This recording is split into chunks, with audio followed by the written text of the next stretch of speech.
So recently on TikTok, there's this ad I've been bumping into that tells you to download an app that can make your Android interface look like an iPhone interface. You know, the app arrangements and the functions and everything. And hmm, when you download the app and install it, it will be asking for permissions for all manner of things, permissions for notifications, permissions to read your messages, and to be able to function very, very well. As the app will have to take over the whole, you know, setup, the way your phone is arranged, and then arrange it the way an iPhone is.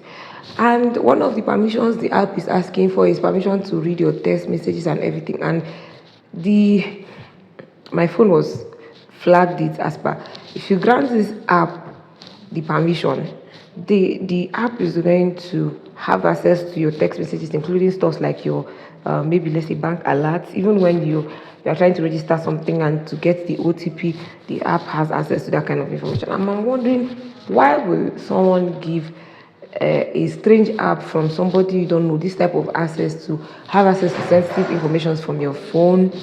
Omo, just because you want to look like what you are not. Cybersecurity is something that is not talked about enough in our country, Nigeria, and most times when apps bring up stuff like terms and conditions, you just click I read, I agree, and without even going through to see what the app is going to have access to and how they are not liable for any form of damages that might come from you using their product.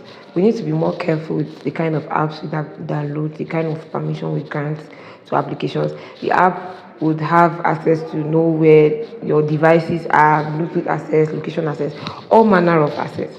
So I'm bringing it to you this morning. Be very careful what you download, be very careful what you install, and even when you install, be very careful the amount of access you grant to any application in your phone.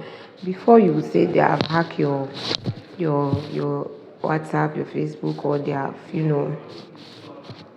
clear the money from your bank, your BVN, all manner of stuff. So from me to you, be very careful. Bye.